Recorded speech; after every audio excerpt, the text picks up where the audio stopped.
10 to 15 minutes or so, along with a bit of help from my colleagues, of course, Peter, Keith and Adam. We're going to try and demonstrate to you some natural activity and behaviour from these magnificent big cats. Now, despite the different colours, the two tigers you see out here, they're both Bengal tigers, which are native to India. We haven't taken them from the wild though, these are captive bred tigers. Now, being born in captivity gives us the opportunity to hand raise them. Well, it's this hand raising process, when combined with training and conditioning, as you can see, it gives us the ability to do some pretty amazing things. Now, having said that, folks, at no stage during this presentation will you see us force the tigers to do anything. Instead, we'll be trying to encourage them to be active with the use of various rewards. On offer, we have a bit of frozen milk. We also have some milk in the carton, and of course, the tiger's favourite, raw meat. Now, these rewards are great, but they don't guarantee a thing. In fact, sometimes our tigers lack a bit of motivation. And that's where you folks out there are very important to the success of this presentation. We've learned over the years that your reaction and your response to what you're seeing out here is also a great reward for the tigers. So if you see something you enjoyed or you thought was spectacular, then feel free to show your appreciation with lots of clapping, screaming and cheering, and hopefully we'll all be rewarded for that. Alright folks, I'll just quickly go through now and introduce you to the two tigers out here so you know who you're looking at, and how about after that we'll start off with a nice big round of applause. Now, from largest to smallest, we'll start off with Cedar over here. Being a female, she's about 150 kilos. Now, Cedar also has quite an unusual coloration in her coat, as you can see. Her father, he's a white Bengal tiger, just like Taj over here. But Mum was an orange Bengal tiger, so Cedar has this combination of the two colours, a ginger or butterscotch, quite unusual. 12 years old, so she's getting on a little bit. And also, she does sometimes tend to pick and choose as to whether she's going to take part in our presentation or not. Particularly in the early stages, but hopefully with a bit of encouragement she'll be good. Over here is Cedar's brother, Taj. Now, Taj is one of our biggest tigers, weighing in at around about 185 kilos. Also 12 years old, so from the same litter. Now, his coloration is a result of that double recessive gene. It causes a lack of pigment or colour in the coat, so it's different to being an albino, and it's not a snow tiger or anything like that. Basically, it's just a blonde-haired, blue-eyed variation of a Bengal tiger. He's a little bit more motivated by food than his sister, so hopefully we'll see some good stuff from him. So what do you reckon, guys? Bit of a round of applause to start things off, and we'll get stuck into it. Now, milk is our first reward. It's a pretty soft reward, so we'll just show off some simple behaviours, basically balanced behaviours. This very first one, an easy one, we like to call it sit-up, for a very obvious reason. There we can see Taj in position. Cedar's going in as well. Come on, guys, give him a bit of a start and a round of applause. Now, I realise this is a very cute behaviour, but in actual fact, it's a very practical behaviour. A tiger would use this in one of two main ways. Firstly, they will be checking out or investigating scent marking that's left behind by other tigers. You see, tigers are solitary animals. In the wild, when they're adults, they rarely see other tigers. So one of the main ways they communicate with one another is through the scent marking that they do. Now, both male and female tigers will scent mark. Usually it's done on the trunk of a tree or on the underside of the foliage. So sitting like this gives them that height advantage that's required to access those out-of-reach scent marks. Now, also it's a very useful behaviour to be looking through the top or over the top of long tall grass. So whilst they're stalking their prey, without giving away their own position, they can take a peek over the top of the grass and then continue on with the ambush. So as I said, very good height advantage. Now take a look at this next behaviour. This is a true height advantage. As you'll see, the tiger is stretching right up onto the guy's shoulders. Now again, this has a lot to do with marking territory.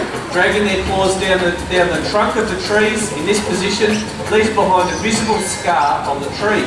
Now they've actually also got very small scent glands between their toes, so they're depositing minute particles of scent when they do this behaviour as well. Now, as I mentioned, typically they'll be dragging their claws down the tree. The guys are in the position of the tree right now, so sometimes we do get a little bit of free acupuncture. A little bit of a tap on the paw will be enough to encourage the tigers to keep their claws to themselves.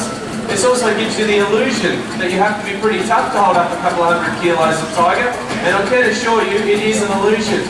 The tigers are the ones that are the tough ones, so you'll see them very shortly standing up on their hind legs alone without the need to be leaning up against the handlers. Give Taj a big round of applause there, guys. This takes a lot of effort. You can see him using the strength in his hind quarters and the strength of that very powerful tail to hold this fight stance position.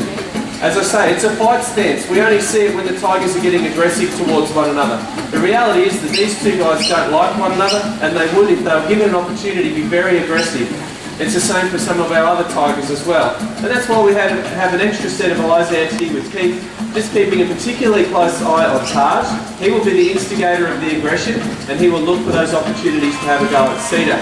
So standing in this position, it frees up the front paws, so in a fight they're able to knock their opponent down onto the ground, where they can then drop down onto their opponent and go for that killer bite around the throat or the back of the neck.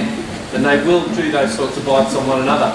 So of course they can inflict some serious injury. That's why we try and stop the fights. A lot of injury from the claws, but most injury comes from their big teeth. Now in my hands here is a plastic replica of a canine tooth of a tiger, and you can see that thing's about 13 centimetres long. Well, the exposed part of the tooth is only half that, and you'll see that with the real deal here. Peter and Adam are just about to show you the tiger's teeth. So you can see that strong, healthy teeth like this are needed to eat a strong and healthy diet, which for our guys here is a lot of raw meat.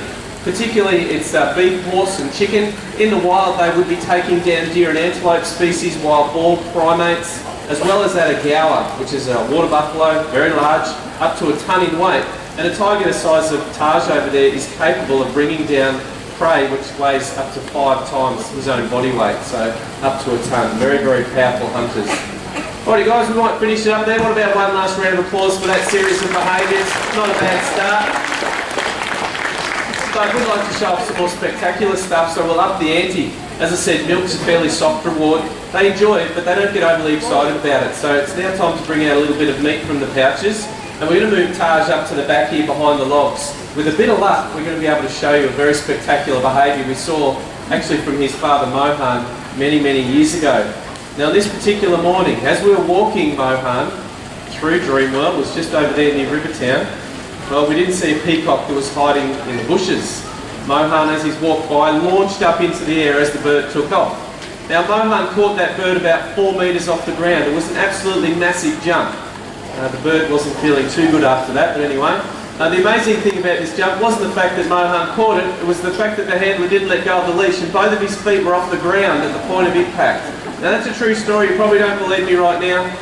Have your eyes and your cameras focused on Taj here at the back, guys. We're going to see if we can get him flying and launching into the air off the top of this log. And we've run out of peacocks unfortunately, so Pete's got a bit of chicken in his hand. And here we go. Nice big jump from Taj. Here we go. Up into the air. Oh, that's not a bad jump. Come on guys, give it up for Taj. That's a very good first jump, and hopefully we'll see another big jump like that later on in the presentation. Now we're going to be asking for Taj to move out of the way before we continue on with a bit more jumping with Sita. We'll try and get her to do the jumps across the platforms and onto the logs. When she does these jumps, watch her tail. It flicks up into